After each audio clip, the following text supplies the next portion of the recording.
Is Disney digging a new hole wrought with controversy? Let's talk about it tonight as we've got top men. We got an industry expert here to talk to us tonight about AI art, and we're going to talk about this latest hole that Disney's digging.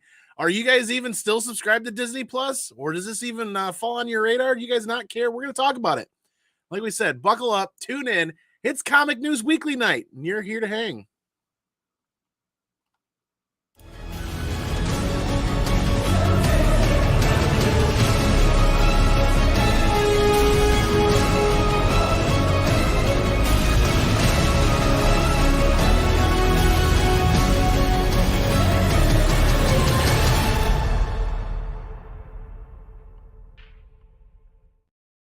One of these weeks I'll get a stream deck and I'll start figuring out, and we'll start locking and loading and ripping and popping and doing some really fun live additions to the show. But I can't wait. We've got the usual hosts as we're going to get into this. We're going to do it like we usually do and roll with your guys' questions live as we talk about the hole that Disney's digging themselves into with the AI art controversy. Say that 10 times fast.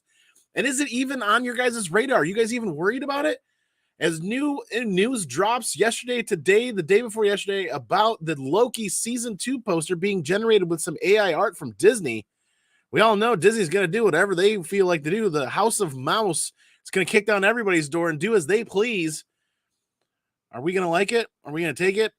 Is it even a thing in our back pocket, so to speak? Are we even worried about it? Well, we're going to talk about it. We're going to talk to an industry expert tonight. I can't wait to introduce you guys. If you guys haven't seen him before, you guys will see him here tonight. But we're going to get through. We're going to save the special guest for just a couple seconds.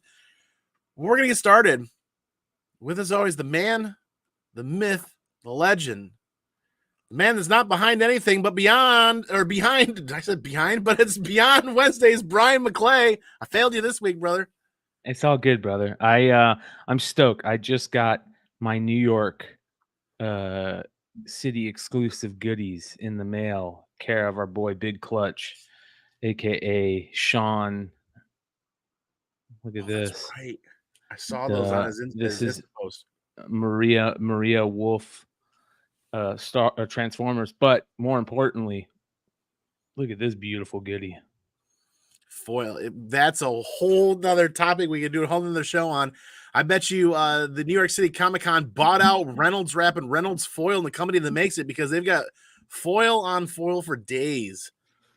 Yeah. It seems like every exclusive has a foil variant this year.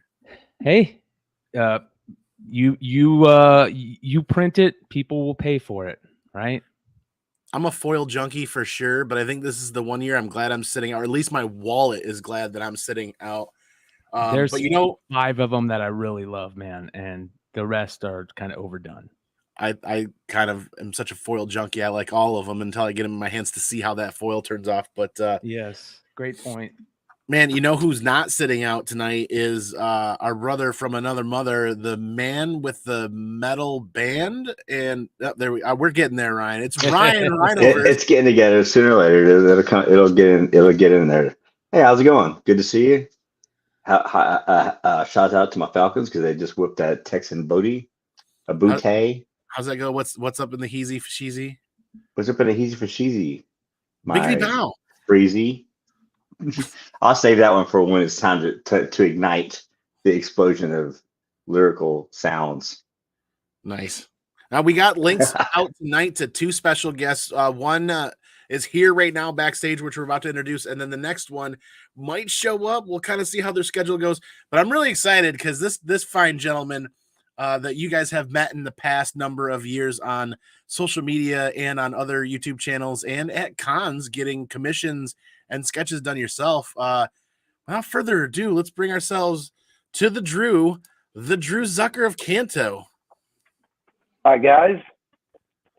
What's up, man? Hey, what's up, going man? on? Howdy.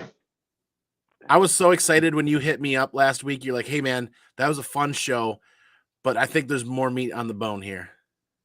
Yeah, no, you guys had a really good discussion about digital art and AI and kind of how it affects comics. But listening to it, there were definitely some either misconceptions or just not understanding the difference between certain things, between AI, digital, and even how AI is integrated, and kind of the ethical end of it, the copyright end of it, because the whole topic is so complicated beyond just kind of the headline stuff of even what Disney has done. It is complicated. I'm glad you're here to add some of this, because McClay, I don't know about you, but as a content creator, we often use lots of tools to create thumbnails and other images. And I actually just started noticing more that Canva has adopted and introduced AI tools to help with creating images. And I'm like, oh, so I started tinkering with that last night, but I didn't like what I was finding, or didn't like what I was seeing hitting the thumbnail. They all have, dude. Do they now? It's a locomotive, like I say, that is just not going to be stopped. It's how can we curtail it? What can we find out about it? What is the good? What is the bad? What do the different communities think is good and bad? That's why it's nice to have Drew on tonight, because as collectors we see it one way.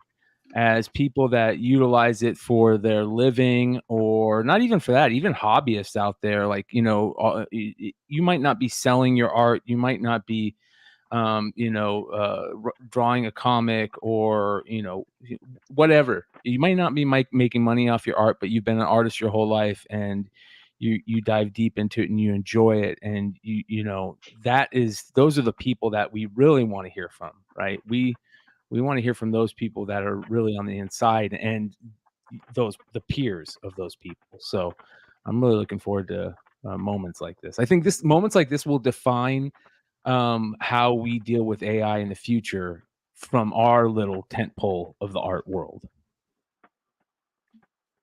So you're on mute, Andy. Yeah, totally. Too many buttons. Totally asleep behind the wheel tonight. Still fighting a bit of a cold, but before I get too deep into this, I wanted to give the proper introduction for Drew, actually, one of two creative minds behind the excellent title and series, Canto. And man, for anybody that's here tonight or watching this on the replay that hasn't met you, that hasn't had that introduction, Drew, do you mind doing us the favor? Sure. So I am the co-creator and artist on Canto, which was up until about a year ago being published with IDW.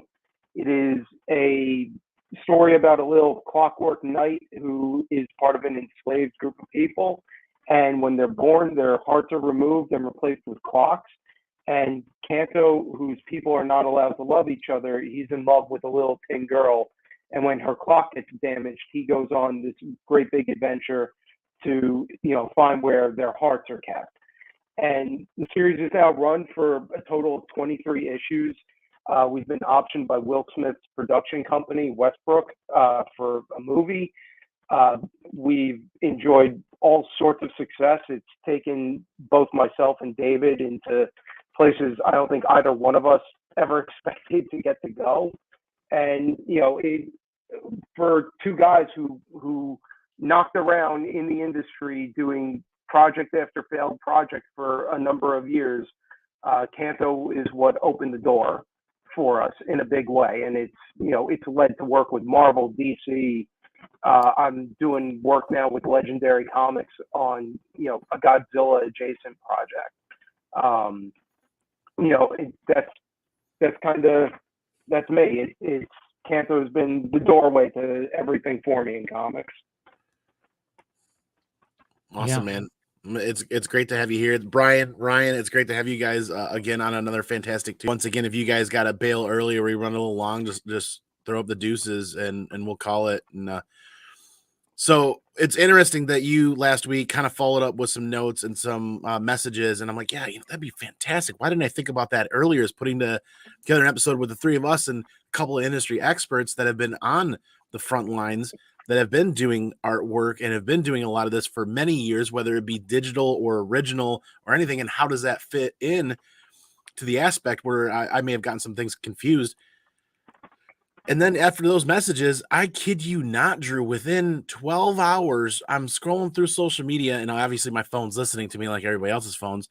And it pops up with a news article stating that the creative community or creator or creative community has found out after some digging, after Disney Plus's post on Instagram or X now, that the Loki season 2 poster was created with AI art.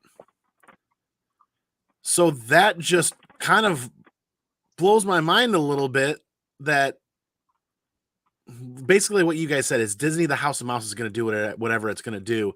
Then that made a great point to circle back around to this, to have you on to talk about more about AI art, have Bryan counterpoint some of those ideas with some of the things that he shared, and even Ryan, what you had to say last week. We could circle back on that with Drew here. That'd be fantastic. Yeah, for sure. I think one of the things that we've been talking about lately is, just the fact that I don't think it can be stopped.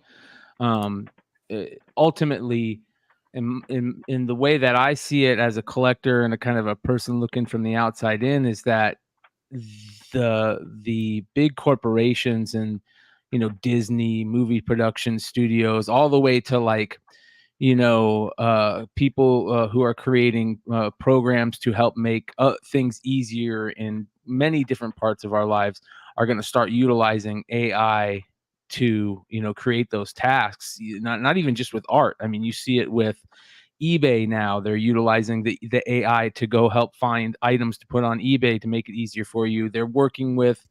I'm sure they're working with like HR programs in big businesses and all kinds of stuff throughout that world. But the front lines, to me, seems like it's on the art area for the most part. We see the actors, the film stuff going on with the unions and all that stuff. And we've talked about the audition tapes and these big movie studios being able to utilize audition tapes to create AI actors and all this stuff, which I don't think I don't care who you are. I think when you first hear that, you automatically think, oh, this isn't good. But ultimately, when there's money involved and it's going to make money or save these big businesses money, it's going to be used. How do you, being what you're doing right now, Drew, and that kind of like, I mean, no offense, but it's hard to fight against that big machine. How do you see this as, ultimately in your whole world? What is your outlook on it, from just to give us an idea? So there are a few answers to give to that. One, AI is part of the world. It's been part of the world for decades. There is no getting around this. It's part of your everyday life, whether you realize it or not. It is used for any number of things, and AI is effectively a tool. It's a tool that is nothing more than to kind of help, make certain tasks more efficient. The bigger problems that you start running into are kind of when the human element can be entered into it. So again, there are a number of problems here. Disney is one subject to deal with, which I can deal with them first. At the end of the day, Disney is a private company. Disney owns more IP than me personally, I'm comfortable with them having, but that's not my call to make. It's what they have. Disney is ultimately going to develop what they want. And anytime any of us are hired to work for Disney, whether that's Marvel, Pixar, whatever it is, you go in knowing that ultimately they own the artwork that you have created. Can you do stuff with it outside of it that they're not going to come after you for? Yes, you can. But ultimately, they own it. They can do with it what they want. And they have a big enough pot that if they were to develop an internal AI program to create artwork, they probably could do it. Now, would it work completely? No, I don't think it would. I don't think it's there yet, but that's their prerogative to do as a private company. This is not the first time we've been down this kind of road with them, though, because this is what happened to the animation crew way back when. Disney innovated animation completely the world over. If you read about what happened to those guys, none of them had a particularly happy ending, especially as far as their careers go. But again, like I said, Disney's a private company. They can do what they want, and the market will kind of even things out. The bigger problem, as far as AI as it pertains to what's going on with the unions and then what's going on with comics. The unions, I have every right to be upset about this. And I think it's complete nonsense, the idea that you're going to somehow tell somebody, I get to pay you for one day and I own your right, I own your likeness in perpetuity. And that's what the union's for. To sit here and go, absolutely not, this is insanity, we're not going to do this. And that is ultimately where I think they'll win on that front, because I don't know anybody that looks at that and goes, yeah, I'm okay with that, even if it doesn't directly affect me. But then when you go to comics, so the AI, I'll use the Batman stuff that you guys had up last week as an example. The biggest issue that you will see from people, at least from my end, when it comes to stuff like that Batman comic, it's not necessarily the generation of the artwork. It's the fact that the artwork cannot exist without pre-existing artwork already existing. If you were to remove every piece of artwork that it is stealing from, because that's what these programs are ultimately doing, they're stealing. They're stealing from artists, and then they're creating an amalgamation based on its program and the information that's fed into it. If you remove all of that material that a human artist has done, then all of a sudden it can't generate any of this. It may come up with something, but the odds of it being able to do what it did is totally off the table. The other issue is this bizarre argument of that artists are gatekeeping people. It's not gatekeeping, because again, if you don't have my artwork and that level of information for the program itself to actually learn from, then it's irrelevant. You can tell it to do whatever it wants. Use open source information in order to do this. But where you start running into problems is when it's taking from someone else who worked really hard to be able to do these things, to create like this. Because these are not, and I tell people all the time, I was not the best artist when I started out. I can take you back 14 years. My stuff was shit, straight up. It is years and years of dedication, of just commitment to it, because I want to be good, I want to get better. And that isn't me being selfish about it, that's me protecting the work that I've done. I tell people all the time, people who tell me I can't draw, you can teach anyone to draw. It's a matter of how much commitment you're willing to put into it to actually get good at it. And to me, if you tell me, well, that's why I have AI, I should be able to use that, taking all of this information that's fed into this program to create my thing, that's not the same thing. And that's quite frankly, that's bullshit, that's stealing, and it's cheating to get what you want. Is there any place in the universe, that the comic book universe, the art world, for this tool? Yes.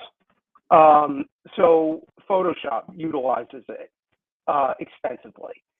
Now, there are a few different applications here, and I'll kind of break down digital art versus AI versus how all this works. So I'll use me as an example. I work as a combination. All of my thumbnails are done traditionally. All of my pencils are done digitally. And then I'm about 50-50 on inks. Part of this is related to, one, being able to resell original art, but then there are certain things digitally that I can do them traditionally, but ultimately I work in a deadline-based medium. I have to meet deadlines. If I have all the time in the world, I can do whatever I want, but that's not the case. So you use the digital assets and the digital tools in order to just make your life easier. Good example is layering. if I'm drawing a battle scene, I will draw 3 characters, and then I'll take the opacity down and draw 2 more characters on top of it. And it's just about, using the program to build layers. And ultimately, digital art is nothing but a tool. It can't make you necessarily better, because if you're not good, even if the digital tools help you to some extent, you will be found out eventually. It can't be a replacement for good storytelling. It can't be a good replacement for your fundamentals of drawing. The industry is actually quite good at catching plagiarism and traced poses. We've always been good at this. And that's kind of the use of digital art, or how digital uses it. There are people that use SketchUp, which is an architecture program that's found its way into comics. And again, we're a deadline-based medium. People will use it to drop, say, a city background. So Marvel has a 3D warehouse, which is all of these backgrounds that are pre-built, and you can drop it into an image, and you can adjust perspective and then draw your character into it. Most people can draw these backgrounds, no problem. But it's a question of, how fast does this book really need to be done? And I'm personally a big believer in, I'm fine with you using those. My issue is that if you don't reapply your style over it and use it as a guide, as opposed to a direct art asset. Now, as far as how AI affects the artwork, Photoshop allows you to it uses a lot of AI in the background to allow you to adjust images. One of the coolest and simultaneously scariest things I've seen, because I had to use it recently, is its ability to fill in information. So we had a Canto panel that we needed a background image from it. The Canto is in the image, and we needed to drop him out. It's for something that's used internally. And literally I was able to, select Canto and do AI generate, and it erased him, and then based on the image it has, generate what it thought the remainder of the background should be. It's very cool. And it was correct enough for us to be comfortable, to include it for the internal use. But that's also simultaneously just scary as hell that it can actually do that. But that's the kind of stuff that AI is really being used for. It's being used in a ton of background stuff in order to do digital art, in order to fill in information. And, when it's used as a tool, I don't have any particular issues with it. It's more about when it's used to actively remove the human element from it that I start to get concerned. Because ultimately, everything is just a tool for the artist, and everything is at the ability of the artist. So that's kind of where I see AI within the industry itself. Now, the more interesting part of this that I've heard pitched, and we're not there yet, but it'd be really interesting to see, is let's say Joe Kubert is still alive. If you look at Joe's art over his lifetime, you see it become a lot looser, scratchier, just by nature of the fact that he's getting older, and comics are laborious. They are a lot of work to get done. The interesting conversation I heard is there a way to feed all of his artwork into an algorithm for him that would allow him to use the AI to assist him in creating artwork, so that a guy of his age at the time that he passed away would be able to keep creating comics in a way that he was comfortable with. That's kind of pie in the sky down the road stuff, but that was one of the more interesting applications I heard, of what it could potentially do. What do you think about the artists that are out there? And by artists, I mean as in like the macro term of art, right? Not just comic book art alone, but artists that are, dabbling in the comic book world and that are utilizing AI to create comics, but they're not. It's not just AI that's there. And what I mean by that is like, I have a buddy that's that he goes by Television. He created this book. It's a funny book. It's just a big parody book. It's called Musk vs. Zuck, right? And they put it out at San Diego. They're doing a little tease on it on NYCC. But basically what he said is, I'm going to parody this. I'm going to come up with a storyline, but I'm also going to use AI to kind of, create my art. But I have a storyline already built in that I want to tell. And I'm open about saying, hey, I'm utilizing AI for this. I'm very open about that. What about situations like that? How does artists feel about that situation? I don't think anybody's particularly happy about it, because again, the programs are sourcing from private material, copyrighted material, and that's kind of the core issue that people are having with it. Now, good on him for being willing to admit it, to tell people up front, not trying to deceive anybody with it. The issue is more at a fundamental philosophical level for artists than it is at a individual level. And, the world is going to do what it's going to do, ultimately. The AI conversation goes far beyond the comic industry. We're an industry that can't even figure out a digital strategy in 23. Yeah. So the idea that we're going to contend with solving the AI problem is insane. Yeah. But, for me personally, that kind of stuff is problematic because who knows where stuff was actually sourced from. I get it. Comics are expensive. I will tell you, I don't get paid on most of my books. I do everything on spec and I pay my teams. I wouldn't go to an AI to do my coloring because I have that relationship with my colorist and my letterist. And I also know that they bring their own level of creativity. I can't replicate their brains. I can't replicate their creative instincts at all, because ultimately the AI is just an amalgamation of things it's seeing without understanding what it is it's actually doing. And that's part of what I think comics has over a lot of other, has as a safety net at the end of the day. I could tell AI produce a 120-page comic. It will probably read like absolute garbage because the AI does not have the instincts to do storytelling. If you feed enough information to it, it will eventually figure this out to some degree.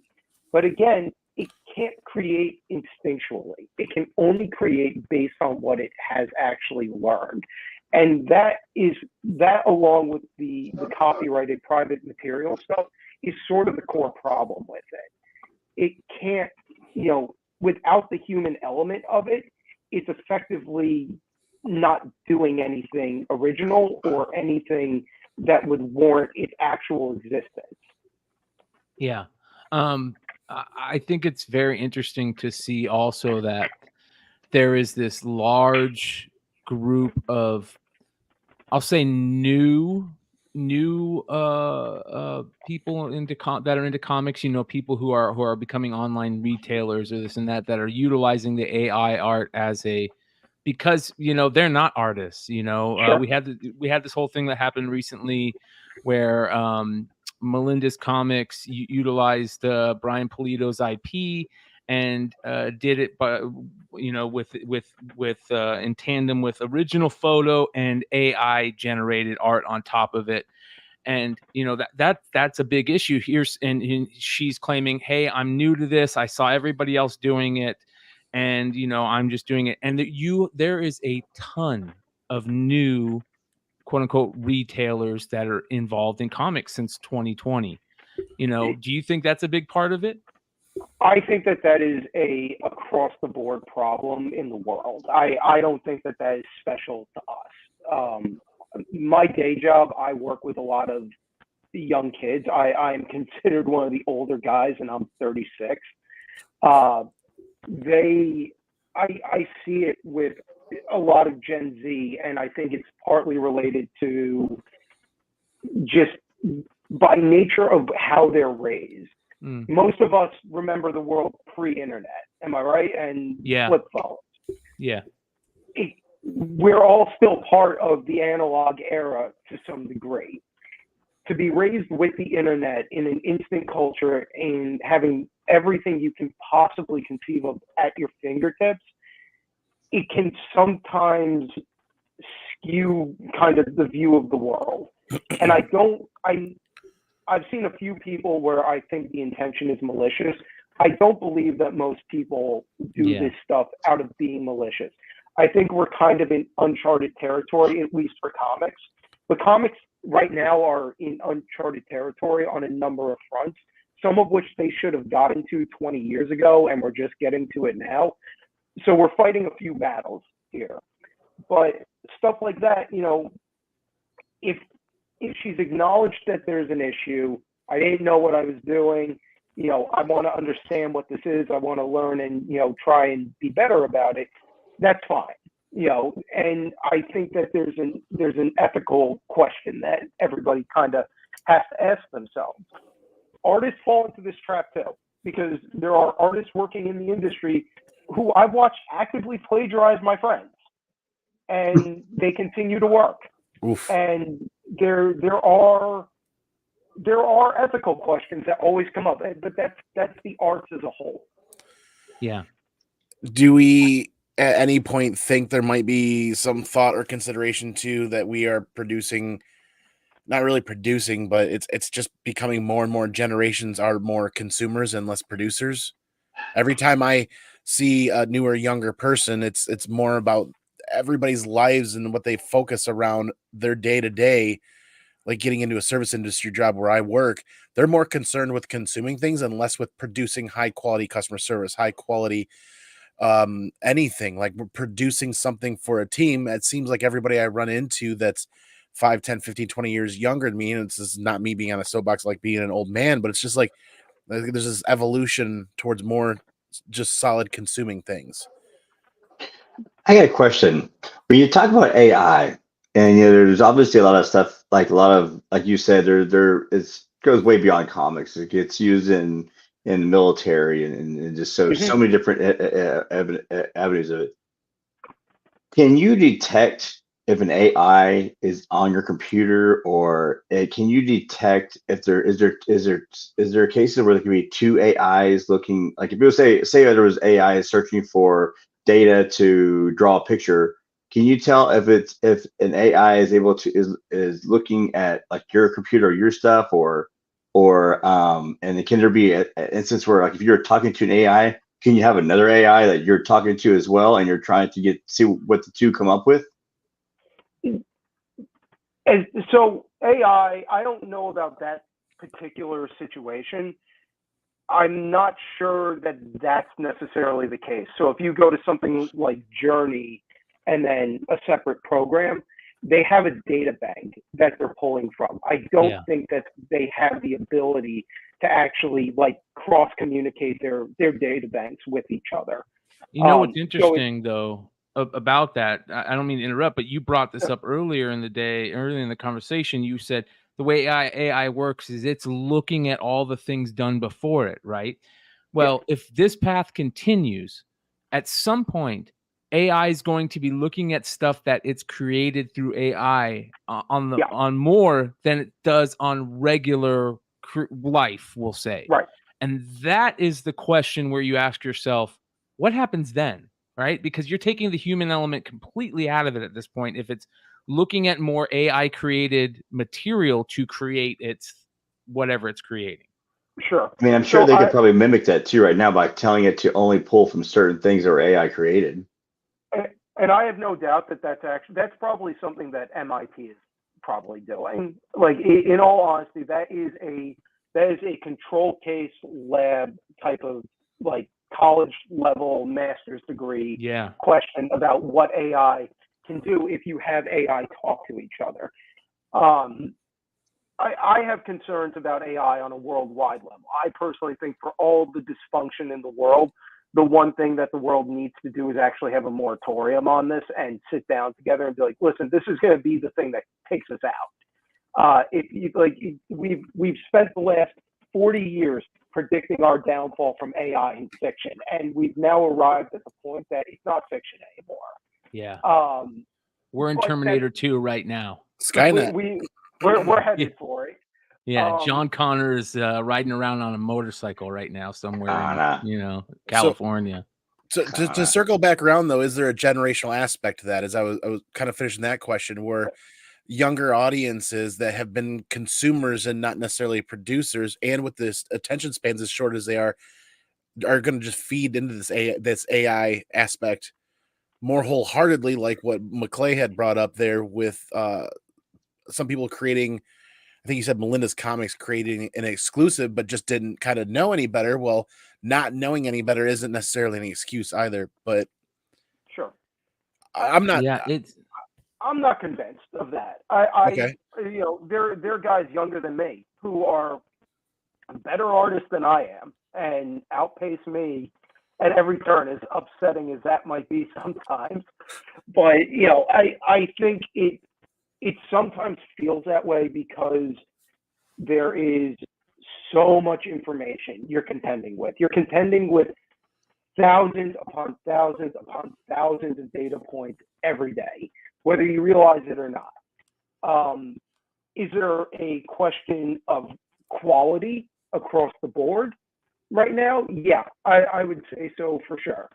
I'm not convinced that it's a generational aspect, and I'm not convinced that it's an AI aspect, because ultimately, good content, good storytelling, good creation, good fundamentals, regardless of the tools that use them, regardless of what the tool is, right, they always win out.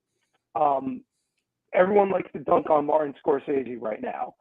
That guy is personally one of my heroes.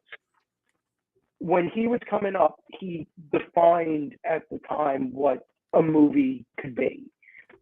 Could anyone have ever imagined that something like the MCU would even exist? No. 30 years later, that we would be sitting in a room with, watching something like even the first Avengers, this idea of a 5-movie before it to build up to one. It's totally insane. So you never know where this stuff is going to go, and it's always constantly evolving. It's just it's a matter of how those tools are implemented. You brought up moratorium on it, having a thing. Do you think that this could lead to a comic artist union type situation? No. As I am a big proponent for union. Mostly because at my day job, I am in a union, so I'm a big union guy. I think comics I would love to see it. I think comics are an extraordinarily difficult industry to make it happen in.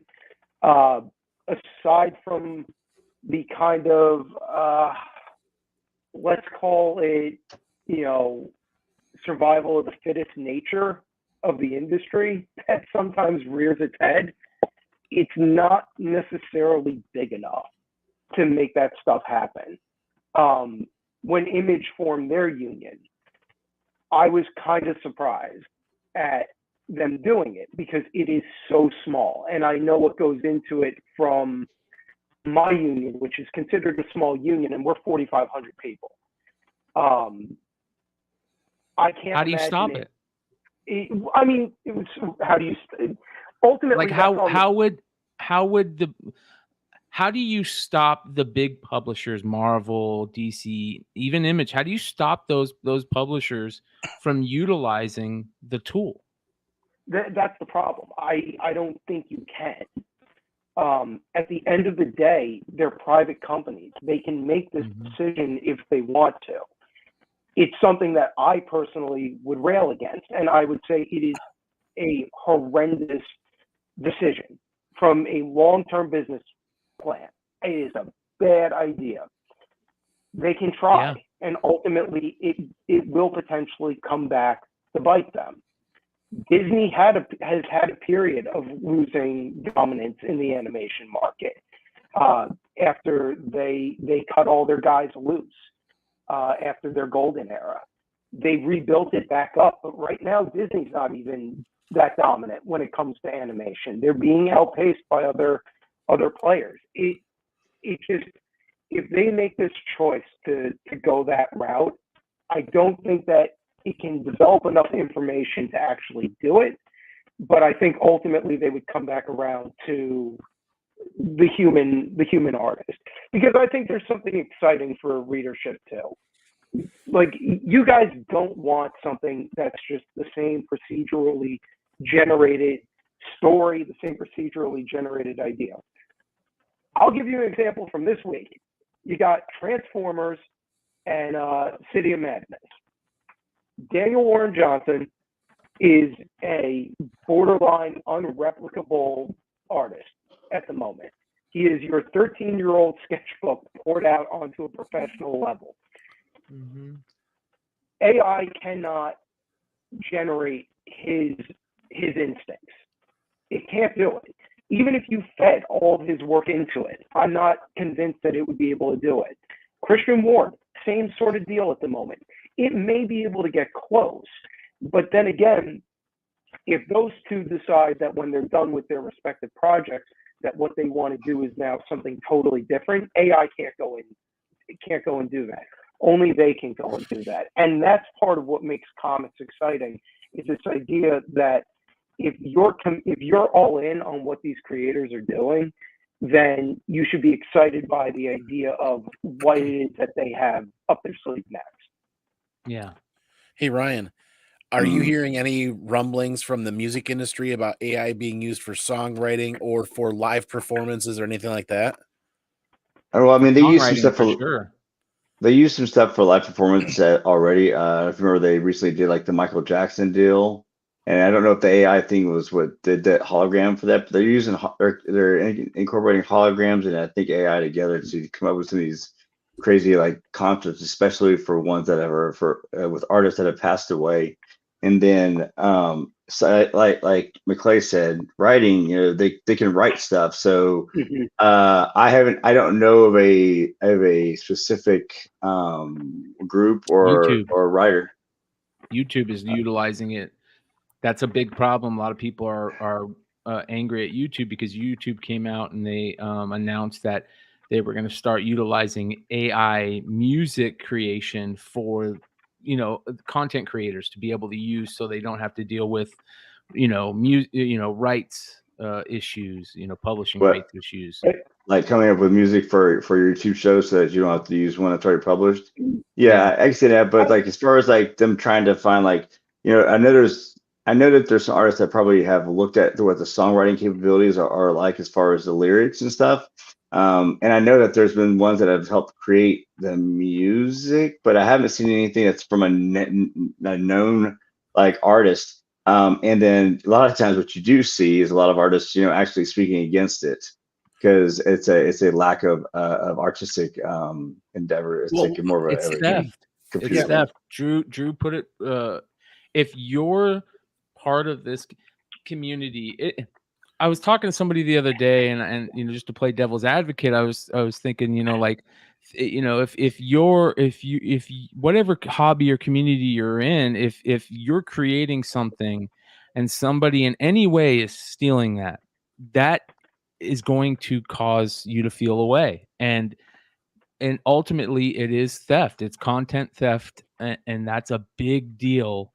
When you're an artist, when you're a content creator of any kind, that is yeah. I fully expect to hear someone like somebody like, like Manson. He's always done like a lot of like AI infused like content as far as it comes like his lyric writing and also some of his videos. But I fully expect to hear someone coming up and saying that something was plagiarized because they hear a sound that's that's a sound that they created or a beat that they created, and they will try to pull it because you've heard it already now with people using stuff from the past. So it'll just be a matter of seeing how they combat that, because I think we've talked about that there's no like boundaries for the AI, and if you can pick a piece of art out, if you pick up an art that's from AI and you notice like there's a character that someone created, and it's supposed to be like a freshly new idea, then they're going to try to say that was theft, and that can happen with with music as well. Well, that's a really big catch-22, right? We like to speak to what you're talking about, Ryan, and what the other guys have said. YouTube using AI to create music and some of the other aspects for content creators. Yet YouTube is one of the biggest proponents of demonetizing and shutting down channels that are reposting content, not because they want to make money on reposting the content, but they want to talk about it. They want to share the love. They want to do a voiceover, say, I love this part. I love that part. Let's talk about it. Because honestly, the hour-long format that we're doing right now isn't the format that a lot of people take in YouTube anymore. They're doing it on the shorts. We personally know 2 or 3 people in the community that have had their channels demonetized and almost shut down for doing things of that nature. Yet, what the hell kind of a catch-22 is that? YouTube can use an AI tool to create and pull from those resources, but when we that aren't artificial do something similar but not as polished and as nice, and whether we have a good heart or not, we're shut down. I think part of the problem is you don't have we're so fresh into this and it's moving so fast. There is no case law to govern any of this. That's a good point. The law will be created after something happens. That's what's going to happen. So right now you're seeing, I know of about 3 or 4 major lawsuits that are working their way through courts regarding copyright against basically all of these companies. Depending on how that stuff plays out, it will force their hands to have to adjust. And then from there, it will, it'll trickle down. The other end of this is that at some point, the feds are going to have to step in and they're going to have to govern something. I understand that they can govern their way out of a paper bag at the moment, but at some point, this is a major issue that is going to have to be taken up federally to either manage it or put some sort of boundaries on it. But right now, it's really going to be on the courts and how the copyright laws ultimately land to help guide everybody else along. As far as YouTube goes, again, YouTube lives in the constant world of being terrified of being sued, and their way of dealing with any of this is to not use a scalpel, but to use a bazooka to deal with the problem. So rather than taking the nuanced stance of, well, wait a minute, what is the context of what they've done? Because let's be really honest about it. People will upload an entire movie onto YouTube if they can. But there's a huge difference between I used a 30-second clip that is part of a contextualized show that talks about film, TV, that kind of stuff, and the rest of, the other half hour of this is conversation related to that.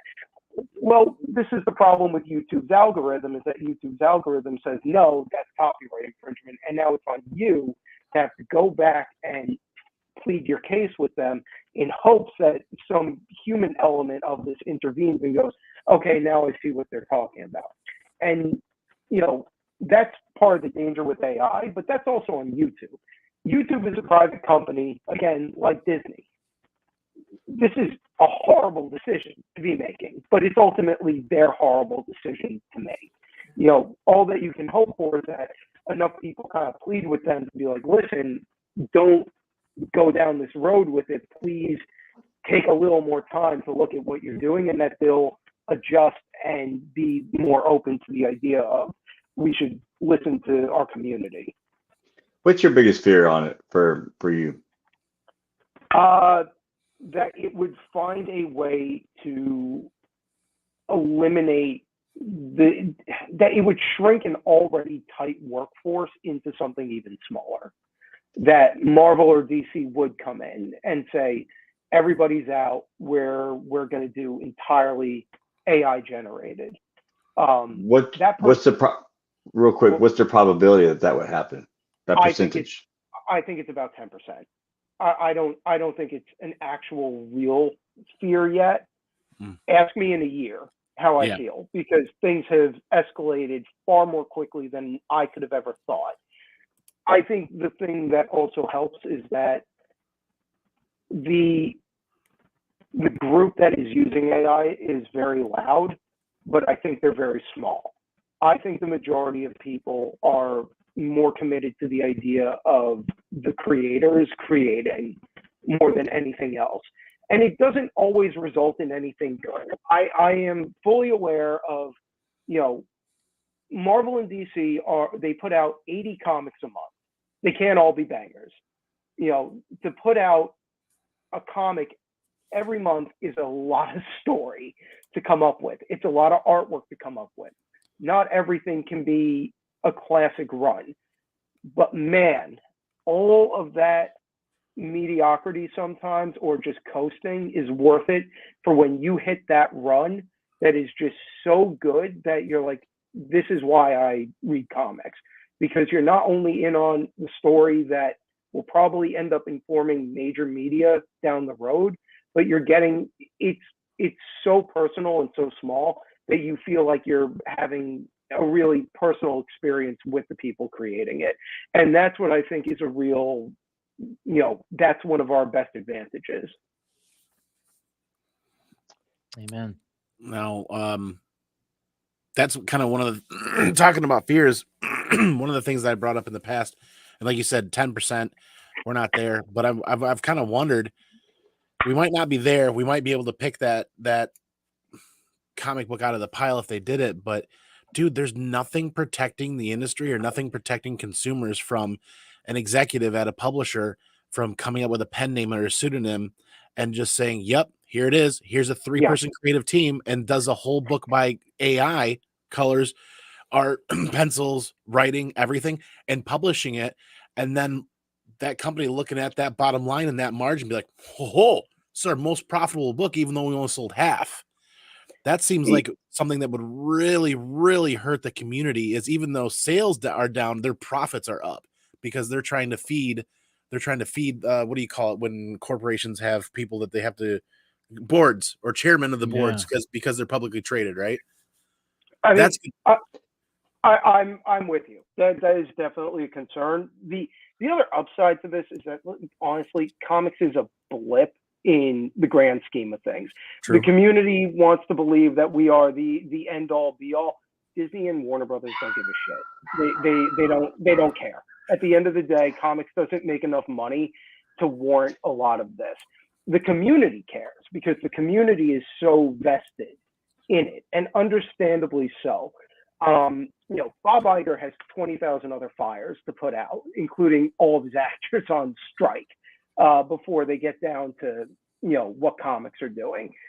I think that the risk of doing something like that and pissing off the entire creative community isn't necessarily something that they want to broach just yet. Because I actually think you would have, comic creators, we all kind of go our own direction. I have a feeling if a company were to do that, you would see all of us real fast head in the same direction. Or at least that's what I want to believe. Well, on that thought, really quick here, because we're quickly approaching the hour mark, and I know you guys had some other things to do tonight. Do you guys kind of want to go around and pick away at what might or could or should be the next or first steps into protecting or dipping deeper into this pool, but in a fair and you're going to need some type of situation where a bunch of the artists and creators band together and do some type of thing where you guys get together and say, hey, we're against this. This is why. You got to have some big names. That type of thing is going to be the first step, right? Well, you need that, but more than anything else, you need creative to start protecting themselves a little bit better. I'm very fortunate that I have a pretty good business sense before I even met David, and David was a lawyer in his past life. So however good my business sense was, it got better hanging out with that guy, because I now understand my contracts even better than I did before.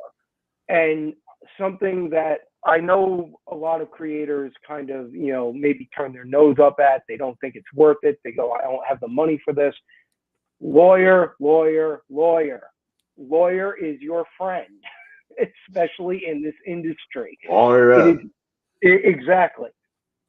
Something that the industry has kind of coped with for the last 15 years, and it's now starting to have to, the age of the Wild West is over. You have to, as a creator, be really clear-eyed on what your contracts are. My contract with Canto is very, very specific. We actively sought to protect certain rights. We actively sought to make sure that there was carve out for the publisher, that they could not go towards X, Y, and Z. Same thing applied when it came to Westbrook. That contract is very, very specific. And again, we have a totally different lawyer for Hollywood who knows how to swim in those waters. And we protected certain merchandise. We protected certain versions of the character. You have to have that level of, understanding of what it is you're getting yourself into. By the same token, my contract with Marvel, when I work with them, is very much the standard contract that everyone else has. Marvel ultimately owns the work I produce, but I keep my original art. Can I make, prints of my artwork? Sure. Could Marvel turn around and shut me down on it though? Yeah, they can. I go into it knowing that these are the barriers that are set up for me depending on where I am. But when it comes to my own creations and my own stuff, if a publisher comes to me and tells me, well, we want 51%, we want to own the IP outright, and we take 50% of the media rights. There's nothing in the world that says I have to sign that contract. And that's having enough trust in myself and knowing my own worth. And that's kind of where the AI stuff comes in, is you have to, you as a creator need to read your contracts and see, is there anything about AI in here? Or is the company getting up to things that I personally don't agree with, that don't line up ethically with what I want for creators or for myself creatively? And that's on every creator individually to have that sense and, to do that work. It's not the fun stuff, but it's part of the job. Well, that's very important along the lines also, you were talking about knowing your contracts, but also contracts are good things to have in those situations. When there's a contract involved, what the parties have to do. And if they don't do that, then the contract is there to protect you. Exactly. So that's very important in so many situations other than just comic books, I've run into it with a lot of, even recently with people I work with, where I don't necessarily have an outright contract, but we have at least written agreements. Everyone has signed it. And I've had to push for these written agreements because it wasn't something that a lot of companies dealt with.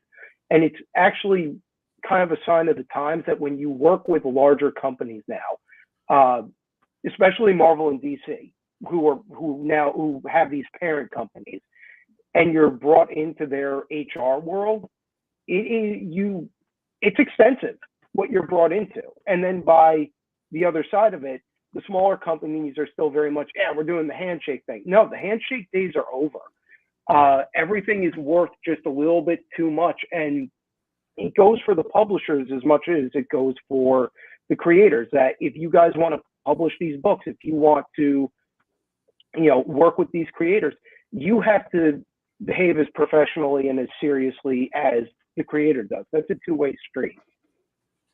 Yeah, that's a good thing too. The professional part is the important thing, but I think that at the same time, because the world has changed so much in such a short period of time, and every little situation, and the pandemic and everything that's happened in that short period of time has changed comic books so much. It's unbelievable. the amount of new people who are into the comic book world because they saw the amount of money that was being made at the time, and they went, hey, I can quit my job and go sell comic books, which is my hobby anyways. I'm going to jump right into that. And then it just, you know, within a year or two, it was different. The money wasn't just pouring in. Sure. So I warned people across the board, your COVID years are not real years. You cannot count them in your bottom line. Yeah. Take them as 2 really good years that you got to have, but do not start expanding and doing stuff thinking that this is real life. This isn't real life. On the creative end, I feel it. I feel the pinch completely. My overall goal has never been this endless amount of variant covers. And I know that I am guilty of playing that game as much as everybody else. And but Canto's a good example of this. All of the Canto variant covers that are out there, especially the Whatnot ones, they were never about creating scarcity for us. What they were about was, we knew that first issue print run was very low. And we also knew that we wanted people to be able to come into the book and try it at a much lower price than even, say, the trade, which is also kind of difficult to find these days. So we got Whatnot to agree to this large print run, and the trade-off was it would have multiple covers. But we've never jacked those prices up on people. We've never gone, hey, it's a $30 book. No, we've kept it as a $10 book, and a lot of times it goes down to $5. And because for us, what we've looked at is we want readership to grow. That is the number one thing that will save the industry. It's not variant covers. It's not some gimmick. It is readership. It's content. It's bringing in, younger readers. It's bringing in who will stay for a while, but it's also bringing in, middle age and 20 and 30-year-olds to comics. It's about how you grow it as a whole. Because we've seen our numbers. Our numbers were always consistent and higher than the average book would normally have. And part of that is because of the consistency and our desire, I think, to grow readership over anything else. Quality content, quality stories, in my opinion. The art has always been, the cherry on top with comic books, in my opinion, right? We as kids, we really gravitate to the arts first, but comic books changed when the quality content was good on both ends, the art and the stories. You had the Frank Millers and the Alan Moores, and you had these guys that were writing these amazing stories that, were told so well, and you had the art to go on top of it. I feel like the storytelling has really lost out over the last 20 years. 6 years. Years. I'm not even that, dude. I think it's a very small period. I feel like it's really weird how storytelling works in comics because so many people don't read anymore. They don't That's the read. problem. Yeah. That's a huge problem like this. So I've complained about the amount of variants coming out because it's ridiculous. I just think it's just absolutely, I feel, I collect Venom comics, and there's for every issue that comes out, there's like 15 to 20 different variant covers. You got a big old target on your back, buddy. Yeah. Sorry. Yeah. It's just like, I feel like they know that there's a large part of the collectors out there that are completionists like myself, and they want to have all the issues. So they're like, sure, go ahead and make as many as you want. And I think that they're not helping us out at all by doing that. They're just trying to increase the amount of cash being flowed to them from my bank account. And then also, I've asked I've talked to Unknown Comics and whatnot before about that. And they're like, oh, well, it's ways that, we're also trying to support the artists and blah, blah, blah. And I think that's such crap, because I'm like, no, you're not. Supporting the artists is by having them make different variant covers. Sure, it gives them something to do, but they have plenty to do. And right now they're having problems hitting deadlines because they have so much to do. Yeah. And the amount of books out there or covers, it makes the story itself not as important because they're just looking at covers. And it also, when you're looking at, how valuable these covers are or these books are, it brings the value down because there's, you can have scarcity in covers, but the actual story, there's plenty of stories out there. And when the actual story is valuable, I think that plays into the whole collecting part of it all. I have a question for you guys, because I am not a Wednesday warrior by any means.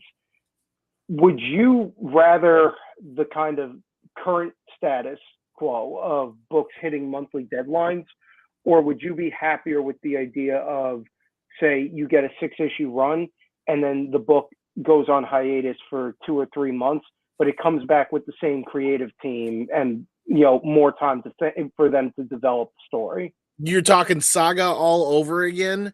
No, it is not 3 years. Well, not even just that, but Saga's on like its second or third break after coming back from a 3-year hiatus, and the Saga fandom is me as a mega Saga fans. We're having a really hard time after that big break. But it's one of those things like you're thinking a la Lost Ronin. If they're going to take breaks, but they're planned, not having those breaks can kill a story. Exactly. It killed the momentum that Lost Ronin had. It's killing the momentum that Saga had coming back. Like, what I'm talking about is, 1 to 3 months, absolute tops. Yeah, if they can hold that, that's one thing. I think that you have to walk a tightrope. I mean, you creators walk such a tightrope because you want to put out quality product, but you're being pushed to put it out fast. And like you said, creating comics is not a quick thing. It's not. It is a labor of love and time. It's always been a deadline thing. And one of the problems I think that I see as a reader and an outsider looking in is that comics went from being this like thing where there was a way to tell stories within each individual story, and Marvel and DC turned it into this universe spanning storyline event thing, which killed the good storytelling. They had to involve everyone, like you don't have these great Daredevil Born Again, The Dark Knight, you don't have these little storylines, Jeff Johns' Rebirth. You don't have those anymore. You have to have these huge events where you tie in 10 different books and they create 10 different books to sell. And that's killed the storytelling, in my opinion. No, I agree with you 100%. I think there's one creative team that's done it successfully so far, and that's Drew and David here, because they had the vision that they wanted to do an episodic continuation of Kanto after the main line. And I think that worked out well for them because people didn't expect it to drop every month. They knew that we were going to get 2, 3, 4 issue, 5, 6 issue mini arcs. And I think that helped because that was your vision from the get-go. Yes. And I think like if the last Ronin said, hey, this is our vision, we're going to do 3 issues, take a 3-month break, do 3 issues, and wrote the story that it felt that way like you guys did, they could have been very successful in that. I will be totally honest with you, and I'm sure if David were to hear this, he'd probably yell at me. That's the kind of stuff we like to hear. I have a degree of panic about the book coming back, from as long of a break as it has had. It has resulted in me producing the best artwork I've ever done. The trade-off I try to make for people is that it was worth the wait. Because there were events going on that were outside of anyone else's control. We were at the whim of, a number of things occurring that had nothing, that we couldn't get past. Yeah. But, to that end, we also have made, the book has remained present to some degree. And we're very fortunate that our fan base is extremely loyal to us. And we know when the book does come back, we'll, bang the war drum harder than we can. You also have a great story. You have a great look to the character and the world. Your art is perfect for the story. The Kanto is something special. I think everybody, and listen, man, that's not us blowing smoke up your ass. I mean, I think even without you here, we would be talking about this. What's one thing about Kanto that's always been there has been that it's good content. It's good quality product. It is great story. It takes you out. Comic books are supposed to like take you into this world. It's supposed, you're supposed to just jump in. It's supposed to engulf you, and the storyline in the world of Kanto, just like there's certain comics that do it, right? Kanto, Saga did that early on. Sandman, like the world engulfs you, and it becomes such a big part of it, and that's the important thing. You're the story is so much of it, and then the art adds on to it, in my opinion. Invincible, Walking Dead, Spawn are a couple more that come to mind. And the other thing is, Drew, you guys haven't pigeonholed yourself into one fandom. You've created something that's appealing for the broader, all of audiences, actually. Young, old, and even how many you guys brought into comic book reading and collecting that weren't there before because of what you guys created. I appreciate all of that. Like I really do. The little black hole where my heart used to be has swelled to like 4 times larger. But I'll bring this back just to kind of what the original conversation was about. I am not convinced that AI could ever reproduce Kanto. Even if I fed AI the exact same stuff that David and I pulled reference from, because we don't hide the influences. We've told people Inferno was a huge influence on it. We straight up borrow environments from Inferno. And Wizard of Oz. And we somehow took one of the darkest books of all time and turned it into a kid's fantasy adventure. By the way, dude, just to let you know, like I remember being in, it was like freshman literature class, and the first time that we were told about Dante and the Divine Comedy and everything, like it was game changing to young kids' minds. That was so old, but there's something about that storyline, like you said, that is just it grabs you. And then second, the Wizard of Oz part is the same freaking way. Right. It's got that. I think that's why the young and the old thing also works so well. Like you have this, it appeals to all the fan bases, right? The look of the character, it grabs the younger person, maybe into it. The storyline grabs everybody. It's just a wonderful product, and I think for the most part, hearing you talk today about, hey, there is good things on the horizon for Kanto is very, very important for us to hear. Kanto is one of the few storylines and one of the few things out there that during that time period that we're really hoping comes back strong. And I'll tell you, these guys are like, they're not saying this because you're here. They talk about Kanto pretty regularly. So it's not just because you're here. If you, I know you probably the guys are talking about all this stuff, but they thoroughly enjoy that story. Listen, I spent years where nobody paid attention to a goddamn thing I was doing, no matter how loud I yelled.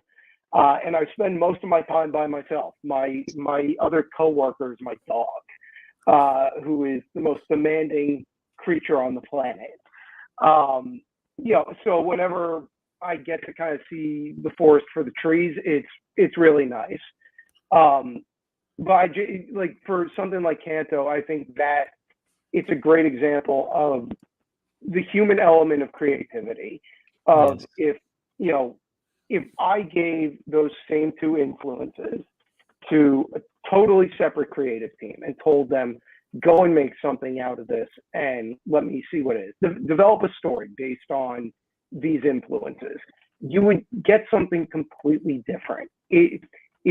Kanto has the imprint of myself, David, the thing that no one picks up on. Kanto is effectively just one giant Iron Maiden album. Like if you go and read the book and listen to Iron Maiden, it more or less syncs up across the whole thing. I'll tell you, that's not something. Dang it! Now I have to read the whole thing now. It is not something David came up with. That is entirely just my own doing, whether I knew I was doing it or not. And that's the exciting part of creativity, and that's human element. Right. That's part of why I wanted to come on and talk with you guys, is that I know fandom, YouTubers, everyone, they read these articles, they see certain things, and what gets lost in the entire conversation are the creators, because we're generally a pretty introverted group. But at a certain point, we do have to stand up and explain this stuff to people, what our concerns are, why we have issues with it, and make our case for what it is we're doing.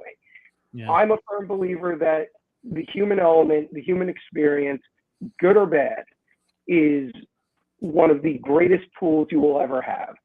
And how much time you've put into your craft developing it, to tell a specific story is just, you can't replicate it with AI. You may be able to do something similar, but it can't be replicated in a way that actually matters.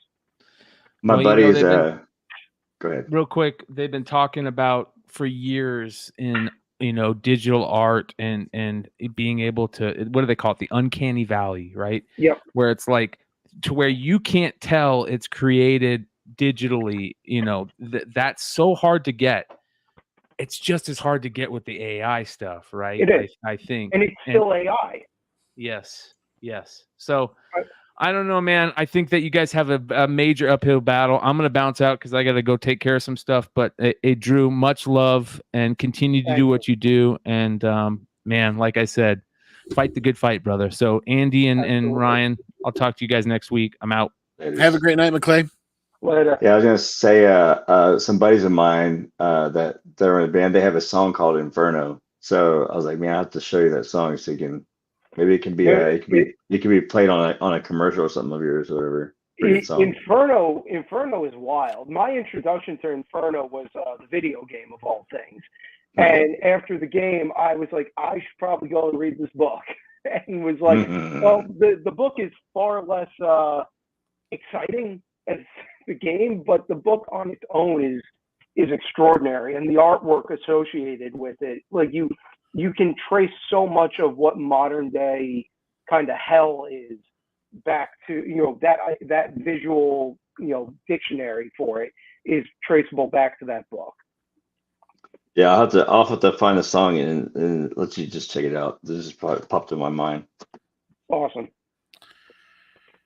Yeah, Drew, I can't thank you enough, man. Would you be interested in circling back on this topic in, I don't know, say maybe a month or two as more news kind of pops up and maybe there's more direction? I'd like to get some other artists together eventually and maybe kind of do a panel with the three of us here again. No, absolutely. Because it's funny, I did this same sort of conversation with Nearing Nirvana maybe about 6-7 months ago. Okay. And it was a full panel of artists, and it was three of us that were more or less on the side of this is a major problem, and one person who was very confused about what copyright was. So, it's interesting to revisit this every now and then, especially with other artists, because I've got my core group I talk to, but when I get to talk to people who aren't part of that group, it sometimes brings up topics or points of view that I haven't seen yet. I appreciate it. Yeah, especially you hitting me up wanting to talk more about it and offering some points that we kind of missed or strayed on, because I'm not an artist. I don't have a dog in this race, but I'm definitely interested in learning and talking about the topics more. And I know Ryan, from a music perspective, from a content creation or an artist standpoint there from the music side, I know you've got a lot that you can say about this as well. Yeah, it crosses lots of different genres when it comes to this thing. Like you said, there's so many different things that touch this. And I feel like the music industry just got through getting beat up with all the stuff about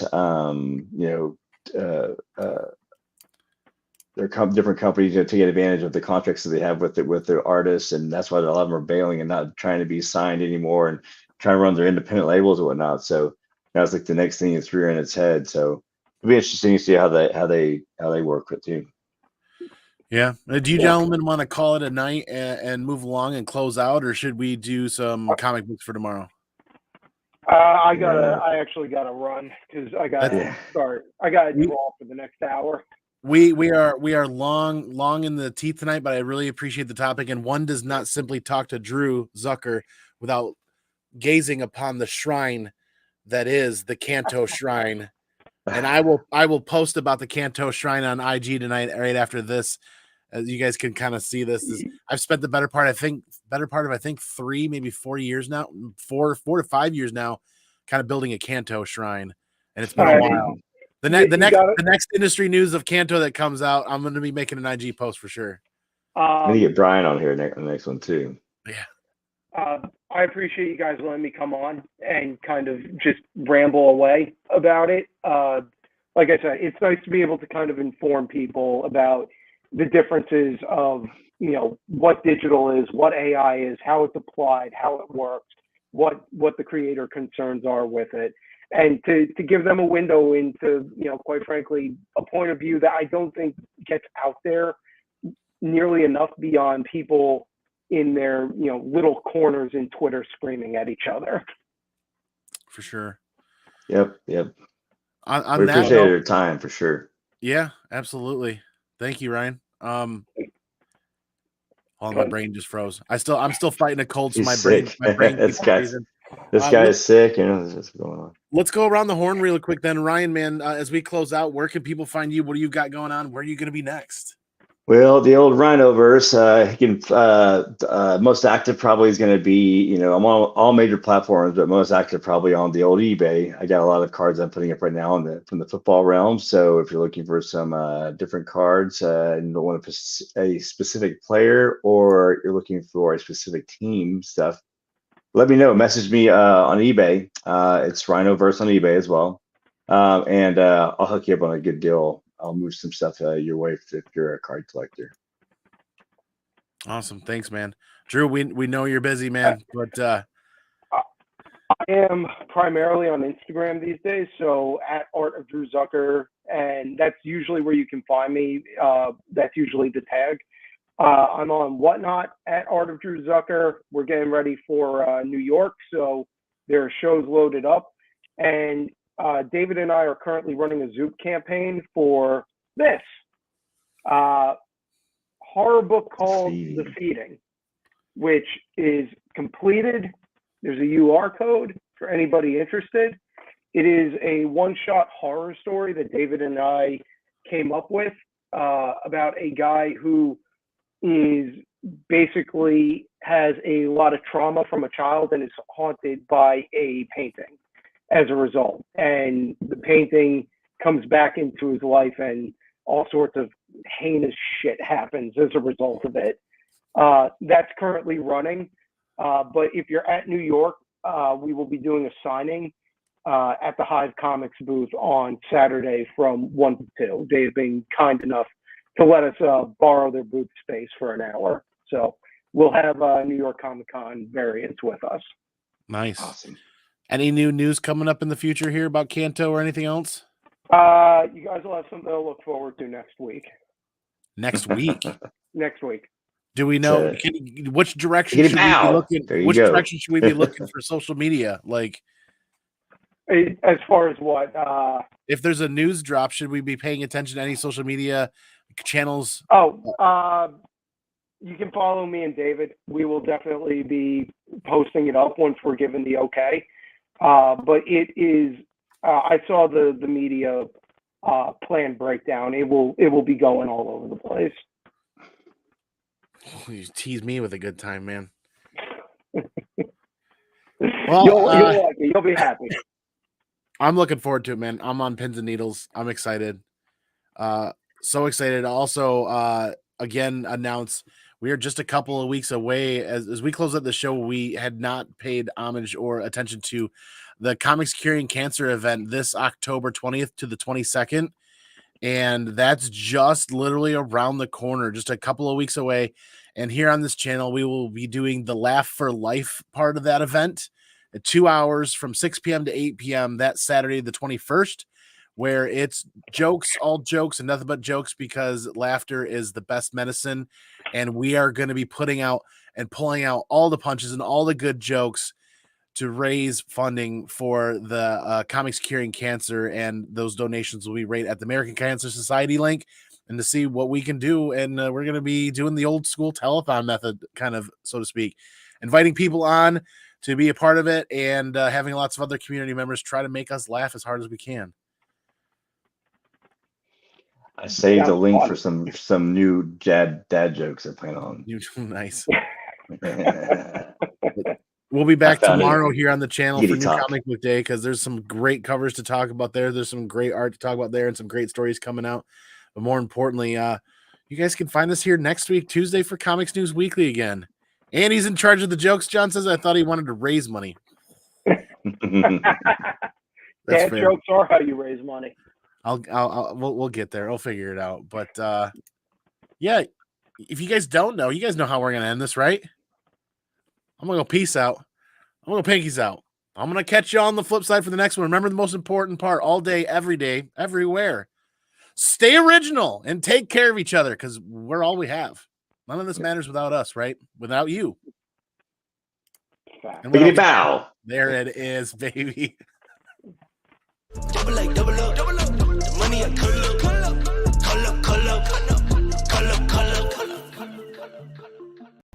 Excuse me while I change. The holler boogie has made me sweaty. Yeah, sweaty.